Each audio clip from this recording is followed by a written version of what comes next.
This show is sponsored by Sims Business Systems, Arizona's #1 family-owned technology boutique, serving your copy, print, IT, and teleconferencing needs since 1978. Smartify your business with Sims. Hi, this is Shawn Sims Bradford, host of Exposing Entrepreneur Secrets. This is the show where we learn the behind-the-scenes successes of business owners, and we get to know them at a deeper level, heart, mind, and soul. And today I am thrilled and honored to have Adam Goodman on our show. Thank you so much for being here. Happy to be here. Thanks for inviting me. You are amazing, and you are going to inspire us so much. You are third generation president and CEO of Goodmans Interior Structures. Your company started in 1931.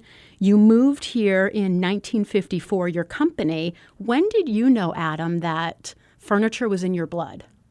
Well, I'm not sure I can answer that question because I don't. Was it always been in your blood? No, I don't think it is ever in my blood, actually, is the point I'm going to make. Yeah. I was never particularly, I spent every summer, winter, spring break working in the business and working on the trucks and working in the warehouse and doing installation and doing light office work that I could handle. But no, I never really had furniture in my blood. I don't consider myself that way at all. I'm very aware of how uncomfortable this particular chair is, I must say. So maybe you're right. Maybe it is in my blood. They need some new chairs here, huh? Some new chairs in here. I'm very, I like to think that I am to furniture, to chairs in particular, the way most people are to wine, very discriminating, and they sniff it and all that kind of thing. That's I guess I do have furniture in my blood. You do. You're feeling it right now. I'm acutely aware. But I also see what you're saying, because you have really, in my opinion, stayed with the times and created your own change in our marketplace. And we'll get into this more in the end, but you have completely embraced conscious capitalism. I watched a talk on it that you gave, a keynote, and it was so incredibly inspiring. I want to know more. But you have taken your company so beyond furniture, and you do so much good for our community. Just to name a few, you do good art. You do Goodman's chair hockey that raised over $10,000 for First Place Arizona. You do Goodman's Thread, which has closed over 12,000 children. Where did this passion first ignite in you to help our community in such a profound way? I think it's because furniture was never in my blood necessarily. It's not exactly what animated me. My whole career ambition coming out of college was to be a newspaper publisher. Oh, I did not know that. That's what I wanted to do. That's what I love still to this day. I love the impact a newspaper has on a community. A newspaper can drive an agenda, it can make change in a community, more so than any other form of media, any other form of journalism. That print journalism still is the king. Still, to this day, I believe this, even as the industry itself is suffering. And so I wanted to be part of that, and I went to work for a newspaper chain with an idea to become a newspaper publisher because, as I said, furniture wasn't in my blood. Oh, wow. My father at one point said, look, if you ever want to come back and be in the family business or know what it's like to own your own business, this is the time to do it before you get to be the publisher of the Chillicothe, Ohio Gazette or whatever. Yeah. And so I came back into the industry and into the business and spent 10 years or so learning the business and the nuts and bolts and mechanics. And it was challenging. It was interesting. And I did begin to appreciate the actual physical stuff. Again, like this chair, I'm noticing. I know we need to get a pillow or something. No. It's not as simple as a pillow. We need a new chair. You can't replace this with just a pillow. That's why you do what you do. Exactly. So, but it was after about 10 years when I realized while I may be good at this business, I wasn't particularly personally fulfilled. It wasn't my sense of purpose wasn't being realized. And it caused me to reflect on what was it about newspapers that I wanted to be involved in. As I explained before, it was that impact on a community. Yes. So then the challenge for me became, can I reframe this generations-old office furniture company and reframe it around making an impact on the community? And that's where all this stuff was born out of, and that's why I'm here today. Now, what's popping in my mind right now is you're in a family company and things have probably been done in a particular way because they've been working. So what was challenging to make that reframe? I'm sure there's some hurdles that you had to go over. Can you take me back to that time where you were just getting your feet wet at reframing to what you are today? Sure. I can take it back to a very specific moment, actually. Imagine the company where most people had been working at the company longer than I'd been alive. Yes. And so here I am coming into leadership, and there's a certain amount of skepticism about me to begin with. And I'm coming with this big, ambitious idea that we're going to make an impact in the community. Yes. Before I started talking about this, the purpose of the company essentially was to sell more stuff, right? File cabinets and conference tables. Of course, yes, business. Yeah, and I was about to explain, no, that's not our purpose. And look at the impact we can make every day on people, through selling stuff. So we can make a difference on our customers we have a lot of healthcare customers. We're helping them to help patients to heal by the work we're doing that's making the patient more comfortable, making the families more comfortable, which is a very important part of the healing process, making caregivers safer. All of that's helping the healing process. That's making an impact in the community. Let's think about that long-term impact we have. That's changing the community. We know from research we've done that the work we do in higher education environments, community colleges and universities, we know it's making an impact on student learning, student outcomes. So let's not think of us as just providing a bunch of tables and chairs, but instead, let's think about how we're changing the community by helping students to learn. We're decreasing the cost of government because we're showing them how to reuse existing furniture instead of replacing it and buying all new. We're helping corporations to be more competitive, to pursue their own strategic goals. That's a pretty big impact, so they can employ more people. We're changing. Oh, and by the way, there's all these philanthropic things that we can do to make an impact in the community. That's the purpose of the company. So I set out to share this with everybody. Yes. And I carefully stage managed the whole event. We brought all the employees to a Mexican restaurant on 16th Street, if you want to know the details. Yes, I do. I'm picturing it. It's a breakfast meeting. And so there's about 250 people in the room and all lined up in rows. And we're serving breakfast burritos. And there's an elevated stage that I'm standing on. And I delivered this message about here's our purpose. It didn't go over very well. Oh. It was not the rousing chorus that I was expecting, and to be swept up off my feet and led off on people's shoulders. Right. And in fact, I could see in the back there were two people who were passing notes back and forth to each other during this whole time. Wow. And I knew those were two cynical people, and I knew if I could just see that note, I would get a sense of what people really thought about this whole ambition of mine. And so the meeting ends kind of with a thud, and everybody leaves, and they're picking up the chairs and putting them on the tables and cleaning up the little tinfoil from the breakfast burritos. And there's the note. I found the note, and I kept it, and I saved it, and I still have it to this day. Are you going to tell us what the note says? I have to know. This podcast is about the innermost secrets, right? Absolutely. Okay, well then. Are you going to reveal? I will tell you, but Okay. If you tell somebody, you've got to tell them not to tell anybody else. Everybody listening, do not tell anyone. Let's just keep it among the audience here. All right, here comes the secret. The note said, I wish I had worn my boots today because the BS is so deep in here. I know. What did that, I mean, I just took a gasp. Audible what gasp, yeah. did that do to you when you read that? I was pretty crushed. It was. I felt incredibly vulnerable about the whole thing. I mean, like I had put myself out there. I had really tried to plan this great execution, and it fell so flat. And I had two choices. I can either kind of give up on it, or I could double down on it. And I doubled down on it. And for people right now that are right now in that trench where they don't even know if they can double down and get up after putting their heart out, they don't know if they can open it back up to climb out. What did you do? Did you give yourself a pep talk? What did you do to make yourself keep moving forward? The idea of abandoning it felt to me like, well, that's exactly what they want, right? And I'm not going to let that defeat me, I think is what I called upon. And so it was really more about, I'm not going to let this fail, than it was about, to be honest with you, than it was about, I believe in this so strongly that I've got to pursue it. It was really more, oh no, I'm not going to fail because of those two. And that motivated you and was that driving force to keep moving forward. And now, for people that are listening that are thinking, I want to do some good in my business, how did you I want to talk about one that I just absolutely adore, the Goodman threads, where you're clothing over 12,000 children. How did that actually come to life? You had the idea. How did that start actually happening? Oh, I didn't have the idea.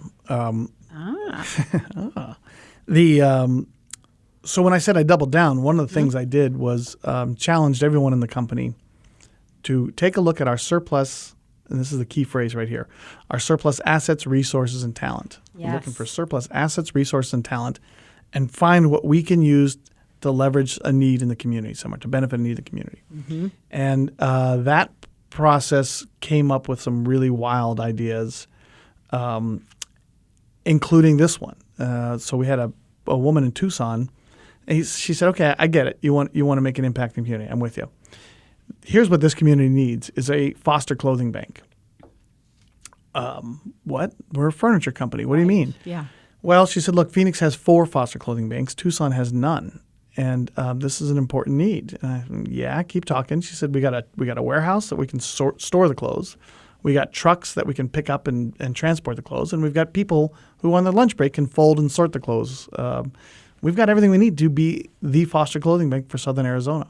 Wow. That was 2008. Okay. And so once a month since 2008, every month, including just this month, I just was at it 2 weeks ago, we have a foster clothing exchange where about 100 to 150 foster families come in, pick whatever it is, books, toys, clothes, strollers. The idea of a foster family, when you get a knock at the door in the middle of the night and someone hands you a 4-year-old and you don't have the stuff that a 4-year-old needs, I don't know, what does a 4-year-old need? A high chair? I don't know what a high chair, a car seat. Car seat, there's a good one. High chairs, I think they're out of the high chair phase. But are they out of the high chair phase? Maybe a little booster? Yeah, definitely a seat in the car. There's stuff. Yeah, definitely a seat in the car. My kids are past that. Yeah, I can't remember, but books and all those things. And so you come in, we have a boutique inside our office, a 5,000 square foot boutique, where the clothes are organized by ages and gender and ages, and come take whatever you need, and you go about your way. And what I can visualize this, and you're helping so many families. And the true inspiration here is you had this beautiful idea to do this, but instead of doing it all, you have inspired your people to come up with these ideas and to create these life-changing solutions. And you inspired that. That is the sign, as you know, of a tremendous leader. How did you develop these leadership skills? Are they innate? Have you developed them? I'm not ready to accept that compliment just yet. That's very nice. Well, I mean, that's incredible to have this vision of these changes and then inspire other people to have these same changes. I was watching a talk you gave, a keynote on conscious capitalism, and I was so incredibly touched by it that I'm going, yes, yes, yes, what changes can I make? Can you tell me a little bit about conscious capitalism and how you came to embody that philosophy? Sure. So conscious capitalism, to boil it down to its simplest, I think, is really 2 things. It's not the textbook definition, but I'll boil it down to this. One, it's about thinking about the long term instead of the short term. So instead of thinking about next week or next month or next quarter or sometimes even next year, but you're thinking in terms of multiple years or even decades. And what's the long-term impact? So that's number 1. Number 2 is about thinking about all your stakeholders and not just the ownership of the company. So you think that reframing is really interesting, and it's where I spend a lot more time talking about. Traditionally, business has been about making as much money for the owners of the company as you can. That was the point, right? Sell more vertical files and conference tables so we can make more money for the people that own the place. Mm-hmm. And that's still important, right? So that's critical that you have a return on your investment, and that's absolutely non-negotiable. However, there are other stakeholders involved in the company. Employees are a stakeholder. and vendors are a stakeholder. The community at large is a stakeholder.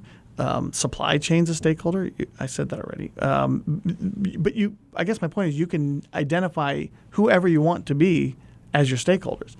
And when you start thinking about things like that, and now suddenly every decision you make is not made in terms of what's the best thing for the owners of the company, but what's the best thing for all our stakeholders. And while you can't have win all the way around for everything, you can certainly balance them out and make sure you're paying attention to it. And just simply that act of paying attention to it makes for way better decisions. So we, Goodmans, declared the community as a stakeholder. And by the way, I'm not advocating that every company should declare this. That's up to the ownership of the company, the management. You make that call about who your stakeholders are. That's just what we happen to say. So once we've made that declaration, now what can we do? Well, there's only so much cash we can just give out, right? That's not. What else do we have? Again, the surplus assets, resources, and talent that we can leverage to make an impact somewhere else. I've got another example. Would you like to hear another example? I always want to hear examples because it just sparks that fire to make change. So please. Okay. Someone else in our company pointed out, here's a surplus asset that we have access to. When we go out and deliver, let's take this studio that we're sitting in for a moment. Someday, God willing, someone's going to get an idea to buy new chairs for the studio. And when we come, our guys are going to come and deliver the new chairs. And almost always, the customer says, hey, great, thanks. Could you get these old chairs out of here? Would you mind just taking these out of here? And this happens not just here in Phoenix. This happens around the world. And so, yeah, sure, we'll take – and then you take those horrible, uncomfortable chairs and sell them to somebody else for a 100% market. That's a surplus asset that we didn't have nothing invested in. Right. If the purpose of the company is to make as much money for the owners as possible, this is a very sound strategy. However, if the purpose is to make an impact on the community, well, then what can we do with that surplus asset? Who else can use these chairs? And so what we decided to do at that point, this is 2009, we're on a 10th anniversary of this, is taking these surplus chairs and putting them in our warehouse and making it available to any nonprofit in town. The idea that nonprofits are out pursuing the mission they've got. They need to spend every nickel they have pursuing that mission of theirs. And if we can take some of the burden of their infrastructure, their furniture, take some of that burden off of them, then that's everybody wins. So we have all this in our warehouse, and we have about a 3-week waiting list to get in at any given time. We can only have time for one organization per day. Of course. And they pick out what they need. I need some conference chairs. I need private office. I need reception area for whatever it is they need. And they can haul it away for free, or they can pay us to make the delivery. And it comes with a little disclaimer that says, these chairs from the studio are really uncomfortable, so you might not. You might not want them long term, but it's going to help right now so you can bridge focus the gap for a little while. Yes. Yeah. But the rest of the stuff's nice and comfortable. But I love that because exactly what you said, and I wrote that down because it just touched me. Think about your surpluses and your assets and your talents and use those to help give back. So you are tying it into what your company is already good at, where they're already spending their time, and then that extra you can do. Now, somebody listening, Adam, because you are a pro at this, that says, I want to do the same thing. Do you have a tip or two for them to realistically take this inspiration they're feeling now and making it into an action plan? Tip number one is to really be clear about your purpose. Now, how to do that, I don't know, but I'm sure there's a book or podcast out there somewhere. Absolutely. That seems like something you'd be you're clued into. You could help with that. Yes. But really be clear about what your personal purpose is, and then how you can align your company to that personal purpose. I mean, that seems selfish, maybe that it's all about me and my purpose, but I guess so. but then what happens is you begin to attract people who want to be part of that. Yes. Right? You want to be part of something Absolutely. bigger than themselves and contribute. You can't imagine how much personal satisfaction the team is that's working with these nonprofits every day to come and help them load up their furniture. How unbelievably satisfying that is and fulfilling to know that as they pull away in their truck, they know that they've got a whole brand new future ahead of them. They're how excited they are. The letters, the handwritten thank you notes that we get back from all these nonprofits about what we do, let alone the foster families, and on and on and on, are this is why I choose to work at Goodmans. And I'm talking about me personally, right? This is why I choose to work at Goodmans, not just because my name is Goodman, not just because I own the company, but I do it because I know we're making an impact. And again, we continue to attract people. So here's the crux of it is this whole thing really is an attraction and retention strategy. This is about recruiting people who believe what we believe or align to a higher purpose, and they don't want to go switch to another company for $1 an hour more or whatever it is. Mm-hmm. They're getting something else fulfilled here, and so there's this war for talent that everybody's talking about now, and unemployment's at historic lows, et cetera, et cetera. That I get about once a month, I get contacted by somebody out of the blue who says, just who I was meeting with just now, as a matter of fact, who says, look, I don't know what I can, I don't know what positions you have open at Goodmans. I don't know what talents I have that you need, but I've read about your company. I know about who you are, and I want to be part of what you're doing. How can I plug my talent into your company? And that's a good position to be in. And you don't even have to go out and find the talent. It's coming to you. And your vision has worked. I mean, you are the Southwest's biggest and best furniture dealer, and you go so far beyond furniture. I personally see your trucks everywhere. And I feel, and I bet you'd agree from everything you're saying, it's because you went so far beyond furniture into really creating a community, doing good for the community, but doing it, yes, you said selfishly from this alignment, but that is what keeps the forward movement of passion and attraction, making it all happen.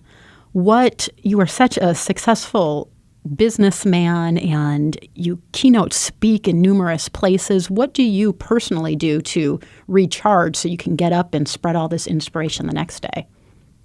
It's mostly sleeping. Mostly sleeping? Yeah, mostly sleeping. I got a pretty good reservoir of energy. I don't like to use the word passion. I don't like to think of it that way anyway. Mm-hmm. Passion to me is an emotion that is temporal. Yeah.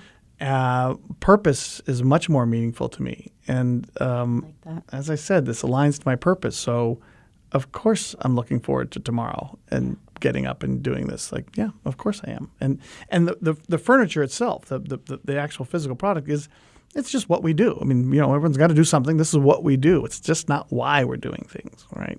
That's the shift I like that we made. That. You made the shift to why, and everything you do is aligned with the why, and that is the purpose. Correct. That is glorious. Unlocked the secrets of this entrepreneur, just as the podcast promises. Absolutely. Thank you, Adam, for unlocking that secret. Purpose, purpose, purpose. Are there any words of wisdom before we sign off that you want to leave our listeners with, besides all the wisdom you've already given us?